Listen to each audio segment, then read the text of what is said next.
ಭಾರತ ಕೇವಲ 3 ವರ್ಷಗಳ ಅವಧಿಯಲ್ಲಿ 1,000 ಕಿಲೋಮೀಟರ್ಗಳಿಗೂ ಅಧಿಕ ಸುರಕ್ಷಿತ ಕ್ವಾಂಟಮ್ ಸಂವಹನ ಸಾಧಿಸಿದೆ ಎಂದು ವಿಜ್ಞಾನ ಮತ್ತು ತಂತ್ರಜ್ಞಾನ ಸಚಿವ ಡಾಕ್ಟರ್ ಜಿತೇಂದ್ರ ಸಿಂಗ್ ತಿಳಿಸಿದ್ದಾರೆ.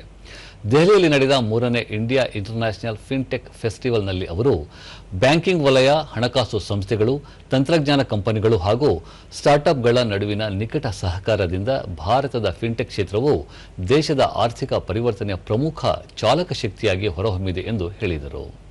ಉದಯೋನ್ಮುಖ ತಂತ್ರಜ್ಞಾನಗಳ ನೆರವಿನಿಂದ ಸುರಕ್ಷಿತ ಹಾಗೂ ವಿಶ್ವಾಸಾರ್ಹ ಹಣಕಾಸು ಪರಿಸರ ವ್ಯವಸ್ಥೆಯನ್ನು ಭಾರತ ನಿರ್ಮಿಸಬೇಕಾಗಿದೆ ಎಂದು ಸಚಿವರು ಒತ್ತಿ ಹೇಳಿದರು. ಭಾರತದ ಫಿನ್ಟೆಕ್ ಬೆಳವಣಿಗೆಯ ಮುಂದಿನ ಹಂತವು ಕೃತಕ ಬುದ್ಧಿಮತ್ತೆ, ಕ್ವಾಂಟಮ್ ತಂತ್ರಜ್ಞಾನ, ಸೈಬರ್ ಸುರಕ್ಷತೆ, ಬ್ಲಾಕ್ಚೈನ್ ಮತ್ತು ವಿಶ್ವಾಸಾರ್ಹ ಡಿಜಿಟಲ್ ಆವಿಷ್ಕಾರಗಳ ಮೂಲಕ ರೂಪುಗೊಳ್ಳಲಿದೆ ಎಂದು ಡಾಕ್ಟರ್ ಜಿತೇಂದ್ರ ಸಿಂಗ್ ತಿಳಿಸಿದ್ದಾರೆ. ಭಾರತದ ತಾಂತ್ರಿಕ ಪ್ರಗತಿಯನ್ನು ಉಲ್ಲೇಖಿಸಿದ ಅವರು, ರಾಷ್ಟ್ರೀಯ ಕ್ವಾಂಟಮ್ ಮಿಷನ್ನ ಮೂಲಕ ಕ್ವಾಂಟಮ್ ತಂತ್ರಜ್ಞಾನದಲ್ಲಿ ಹೂಡಿಕೆ ಮಾಡುತ್ತಿರುವ ಆಯ್ದ ರಾಷ್ಟ್ರಗಳ ಗುಂಪಿನಲ್ಲಿ ಭಾರತ ಸ್ಥಾನ ಪಡೆದಿದೆ ಎಂದರು. ಇದೇ ವೇಳೆ ಕ್ವಾಂಟಮ್ ಕಂಪ್ಯೂಟಿಂಗ್, ಕ್ವಾಂಟಮ್ ಸಂವಹನ, ಕ್ವಾಂಟಮ್ ಸೆನ್ಸಿಂಗ್ ಮತ್ತು ಕ್ವಾಂಟಮ್ ಮೆಟೀರಿಯಲ್ಸ್ ಸೇರಿದಂತೆ 4 ಪ್ರಮುಖ ಕ್ಷೇತ್ರಗಳಲ್ಲಿ ರಾಷ್ಟ್ರೀಯ ಕ್ವಾಂಟಮ್ ಮಿಷನ್ ಕಾರ್ಯನಿರ್ವಹಿಸುತ್ತಿದೆ ಎಂದು ಅವರು ಮಾಹಿತಿ ನೀಡಿದರು.